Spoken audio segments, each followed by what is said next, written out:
When people are questioning something as simple as what type you should be, maybe there's a bit of a flaw in your design as a restricted Pokemon, a box art legendary meant to represent an entire generation. Yet, its partner Pokemon recently just hit 11th place, almost breaking top 10 in the last Pokemon World Champions. How is it that one of these Pokemon is struggling for relevance, barely able to even have usage in the current meta, and the other one is getting close to winning Worlds? That's what we're here to talk about and more as we try to balance restricted Pokemon in order to make sure every Pokemon has some form of team where it can shine. Let's see if we can do that successfully with today's two Johto legendaries hailing from Gold and Silver themselves, Ho-Oh and Lugia. Unlike Mewtwo, they're much less cut and dry about just being generally bad and outclassed, as both have had decent usage, and in recent years, Ho-Oh much more than Lugia. Ho-Oh even has a couple regional wins. In general though, I want to modify a pair or a trio as one, so I don't want to just tweak a stat by 5 and then ignore that type of stat change on the other pair, which again makes these two rather tricky to mess around with because one of them is much better and much more competitively viable. I think out of every Pokemon in this series, Ho-Oh needs the least amount of work. It recently just placed 11th at World. It pretty successfully does what it intends to, with its well-balanced stats, mixed attacker with decent support and healing. So because of that, I'm only really going to make two changes to Ho-Oh. Firstly, I'm just going to move Sacred Fire's accuracy from 95 to 100, which is a boost of 5. And in general, I think there should be a bit of standardization where if it's a signature move of a legendary or a restricted, it should be 100-100 with a secondary effect, or 120-85, probably with no secondary effect. Of course, I'm not saying you can't have unique exceptions, but in general, if you're going to be using the base idea of a 100 base power move with a secondary effect, it should probably follow this sort of chart of 100-100, which, of course, is part of why I hate the stupid horse, because he runs a 120-100 also with spread, so he breaks the balance and I don't like the horse. But despite my misgivings, we have to keep going on. So for the abilities, Ho-Oh and Lugia both actually have very good abilities, especially when you consider it to other Pokemon that will be in this series, like Dialga, and obviously as we've talked about, Mewtwo. So I don't want to do too much with it, but I do think it should be a little bit more interesting, because from Generation 6 onwards, most restricteds have some sort of unique signature ability. So for Ho-Oh, the ability I came up with is From the Ashes. Once per battle, when Ho-Oh faints, it instead drops to 1 HP, and it returns to its Pokeball. Ho-Oh will then gain 50% of its HP back. This would work like a Pokemon faints, right? So it would not be a middle of the turn switch in another Pokemon in its place. And I think it would take a little bit of playtesting to get all of the minor alterations on how it functions. Like, you could make it work more like U-turn. You also could consider if it not activates if it's the only member left of the party, or if it would maybe not heal but it stays on the battlefield and survives the hit if it's the only member of the party, etc., right? There's so many different small nuances and concepts, and all of that I think would require a good amount of playtesting to see which just feels the best. In my mind, I like the idea that it just kind of works like fainting. Pretty standard and well-designed rules that already exist about a Pokemon fainting mid-turn. The one thing I want to talk about is it actually better than Regenerator? Because what Regenerator does is it heals you 33% every time you switch out in battle, which means 2 switches would end up getting you more than what I'm proposing for From the Ashes to give you, and then even more from there on out. However, it's not so simple. In order to switch out a Pokemon, you need a different Pokemon to switch in, which means that if they take more than 33% of damage, now Ho-Oh might have gained health, but it really stole the health from another Pokemon. Now, you can then have it go the other way around, where if the Pokemon doesn't take damage because it's a really good switch, just gained a net of 33%. But so, it's not just a clear, I switched twice and now it's better than this new ability. It is important to consider the implications of living an attack that would have knocked you out, because you can only activate Regenerator if you are alive. So if you get hit with a big rock-type attack that knocks Ho-Oh out in 1 to 2 turns, you might not get the chance to ever even activate Regenerator. This is a much more consistent way to get your health back. But I still would understand if someone would think Regenerator is better, and so if you were to find that through playtesting or just constant use that this ability is not as impactful as it is in my mind, you could then give Ho-Oh, when it returns to the battle, a boost to either its speed or its defenses. That way, it's not just healing, it's healing and then coming back a little bit stronger with a vengeance to win. But I don't want to do too much of that just yet. I think as it is, it will be strong enough. It's on par, if not a little bit better than Regenerator. But like I said at the start, Ho-Oh doesn't need too much more to be great. He already has usage. He's not a bad Pokemon, right? But being a good Pokemon in this current meta is definitely not the case for his partner, Lugia.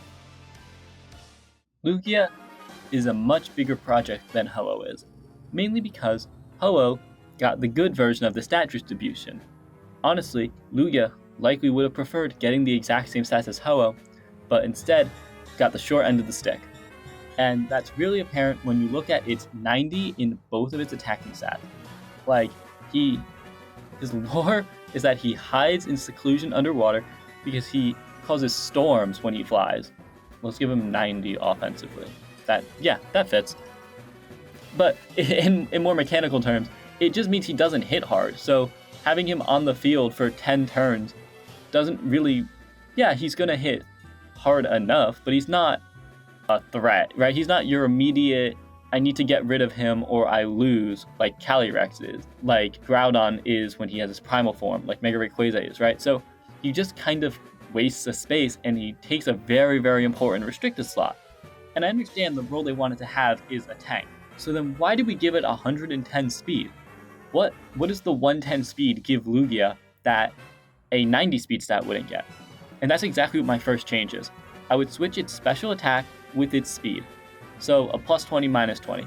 So it's nothing crazy. It still makes Lugia a tank. He's still not super fast, but he wasn't ever super fast to begin with. I don't really see why he wants to go fast in terms of the stat distribution that they gave him.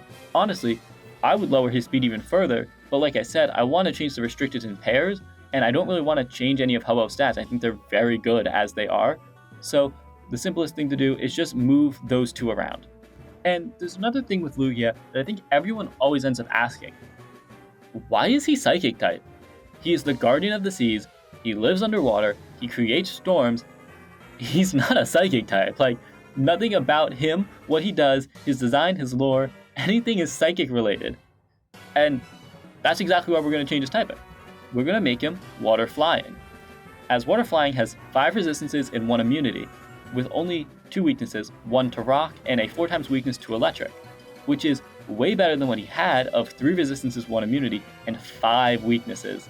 5 weaknesses on your wall is not great, so this is a much better typing spread, and it just makes more sense for Lugia. For his signature move, Aeroblast, it's just going to get the same treatment that Sacred Fire got, the plus 5 buff to its accuracy. Its secondary effect is fine, high crit chance, it's whatever, it's nice on... I actually think I kind of like it on this idea of a tank because he just randomly dishes out 50% more damage. So if you do leave him alone for too long, he will hit hard, but it's not the most consistent. It's not the worst secondary effect. I actually think other Pokemon end up getting the secondary effect. Mainly Palkia has it, and I don't think I ever remove it on Palkia either.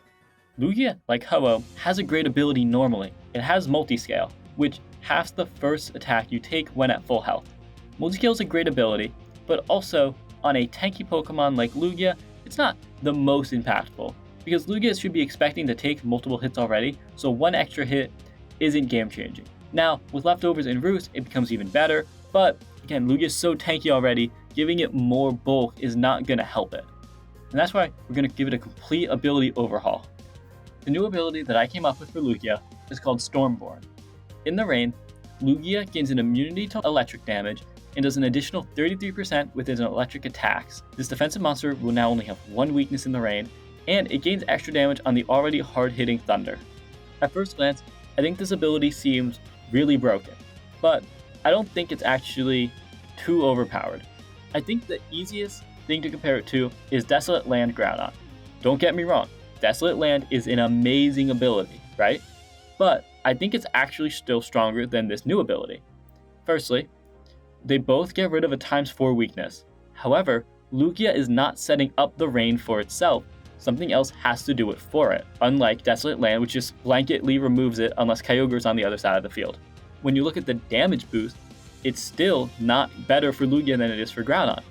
Groudon sets the sun, which gives a 50% boost to fire-based attacks. Lugia only gets a 33% boost to its electric types, which it's not an electric type. So it does still get that water boost, right? And it will now have water stab, but that's still not, it's still not stacking multipliers the way it makes it seem when you read out the ability out loud, right? Because you think about 33% electric attacks, but then they're not stab, so its strongest attacks are still going to be its water type attacks. This is just to give Lugia more coverage. So even with this ability, it's still a pretty weak hitting restricted overall. But I think because of how bulky it is, and in the rain boost and the electric boost, and only having one weakness, I think it definitely has a place on both rain teams and as a very good anti-rain piece, because you might not even have it set rain for yourself, you might just wait for your opponent to do it, and now how do they deal with Lugia when they gave you the rain, right? I think it gives it a role, and that's a very important thing to be doing in this series, to give a Pokemon at least some form of role. There isn't really a great anti-rain Pokemon other than Groudon, but that's Weather Wars, not anti-rain. An anti-rain Pokemon to me is something like a Water Absorb or a Storm Drain, and for Restricted, there aren't really any that do that. And I think that is a great place for Lugia, thematically, but also it fits what it is. It's a bulky wall that's supposed to take hits. So it can be our anti-rain piece, while still also being a very good piece to have in a rain team. Finally, the only thing left to talk about for Lugia is going to be its move pool. And as it stands, it has really the moves it wants to, right? It has Aeroblast or Hurricane, it has Thunder. The only thing it's really missing is, in my mind, a good Water Stab move. And for that, you'd probably give it either Water Pledge or maybe Scald to, again, really lean into that support to give burns. And that's really it. I think that's all. I say that's all as if I didn't completely overhaul this Pokemon. But in general, that is what I would do for Lugia in order to make it much more viable and have a role in the modern Pokemon meta.